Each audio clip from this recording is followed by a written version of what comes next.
जो लोग कहते हैं कि मेरी किस्मत खराब है, यह वीडियो उन लोगों के लिए है, ध्यानपूर्वक सुने। हाँ, मेरे साथ ऐसा कुछ हो रहा कि मुझे लगता है मेरी किस्मत बहुत खराब है। लेकिन हताश होने का कारण मैं अपने आप को ही मानता हूँ, क्योंकि मैं किसी भी चीज से इतना आसक्ति लगाव जोड़ देता हूं कि उसके लिए मुझे रोना पड़ता है। आगे की बातों से मैं महसूस करता हूं कि मेरी किस्मत ही फूटी हुई है। अभी मैं 12वीं कक्षा में हूं। मैं इस समय बहुत उदास हूं। इसकी वजह भी बेहद डरावनी है। जब मैं 1.5 साल का था, तब मेरे माता पिता झगड़ते थे। वजह सिर्फ पापा का शराब पीना था, इसलिए उनका तलाक हो गया। मेरी दादी रूढ़िवादी विचारों वाली थीं, इसलिए उन्होंने मुझे मेरी मां को नहीं सौंपा।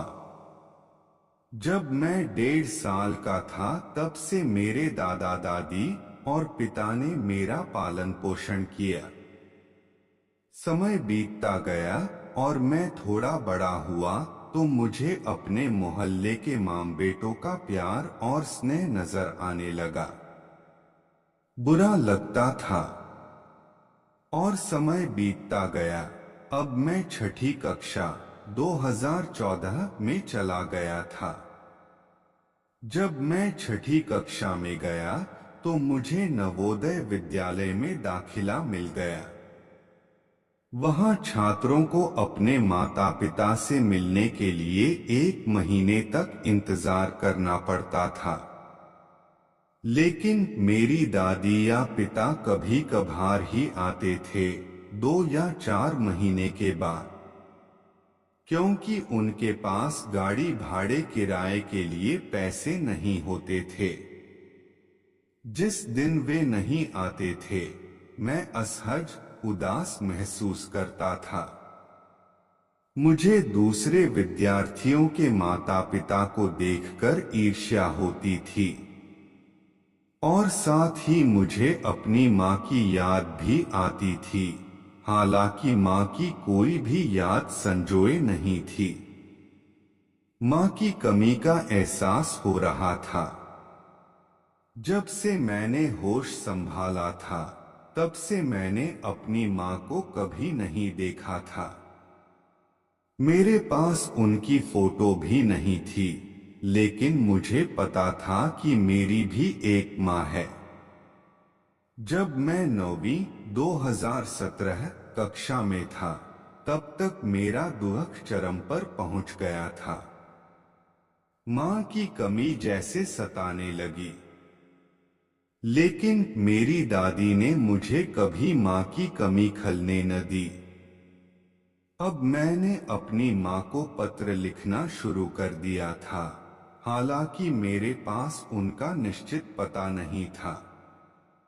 अब मैं गहरे अवसाद में चला गया और नवोदय विद्यालय छोड़ दिया। मेरी बुआ मेरा दुख नहीं देख सकी और उन्होंने मुझे मेरी माँ से मिलवाया। 2019। हालांकि उनके पास भी मेरी माँ का पता नहीं था, लेकिन फिर भी जान पहचान करके मम्मी का पता ढूंढ निकाला। मुझे पता चला कि मम्मी अब शादीशुदा हैं, लेकिन उनके बच्चे नहीं हैं। मैं उनसे मिलता तो रहा, लेकिन मुझे एक बात का अफसोस होने लगा कि मेरी अपनी माँ किसी और के घर में रह रही हैं। अब इस वजह से भी मैं डिप्रेशन में रहने लगा और अपनी माँ से जिद करने लगा कि वह मेरे साथ आकर रहें।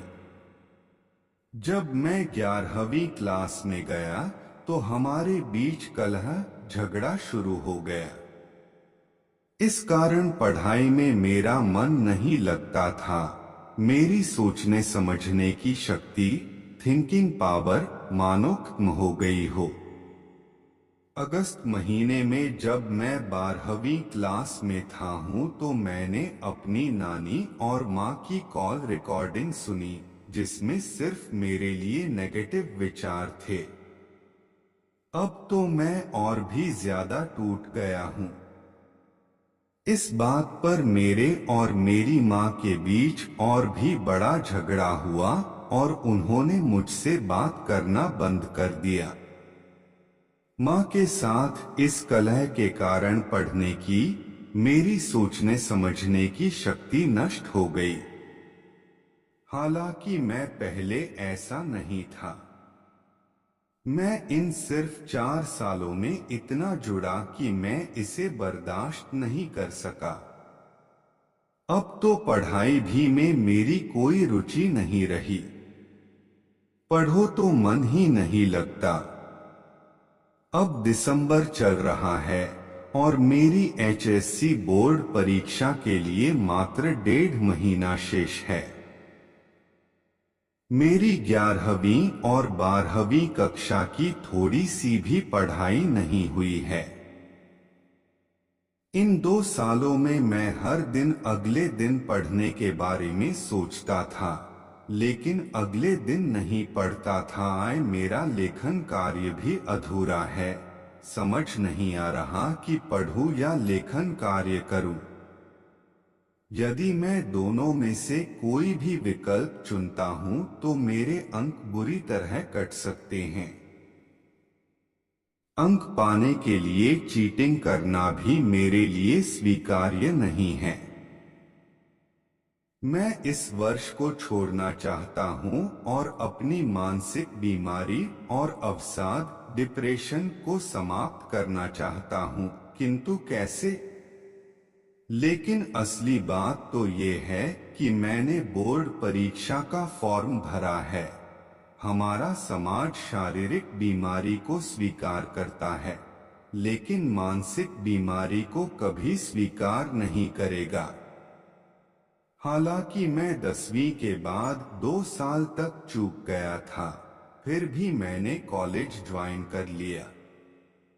मैंने पढ़ाई छोड़ दी थी, लेकिन उम्मीद नहीं छोड़ी थी।